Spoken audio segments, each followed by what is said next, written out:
একদা একটি গ্রামে বাস করত আব্দুল মান্নান ও তার স্ত্রী এবং তার ছেলে। একদিন তারা তাদের বাগানের ভিতরও যায়, যেখানে অনেক সবজি গাছ ছিল। সেখান থেকে তারা ঝুড়ি ভরে সবজি নিয়ে আসে। সবজি নিয়ে আসার পর ছেলেটির মা সবজিগুলো অনেক সুন্দর করে রান্না করে। রান্না করার পর তারা তিনজন খেতে আসে। তখন ছেলেটি খাবার খেতে যাবে, তখনই তার বাবা বলে, না, আগে দোয়া করে নাও। দর্শকরা, আপনারাও খাওয়ার আগে দোয়া করবেন, কারণ আমাদের প্রতিটি ভিডিও আপনাদের শিক্ষামূলক। এর জন্যই বর্তমান অনেকেই অনেক কিছু জানে না, তাই কার্টুনের মাধ্যমে বাচ্চাদের এবং বড়দের একসাথে শেখানোর চেষ্টা করব ইনশাল্লাহ। আপনারাও চেষ্টা করবেন।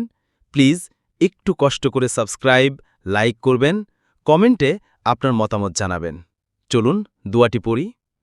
বিসমিল্লাহি ওয়া আলা বারাকাতিল্লাহ। আল্লাহ আমাদের সবাইকে শেখার তৌফিক দিক। আমিন।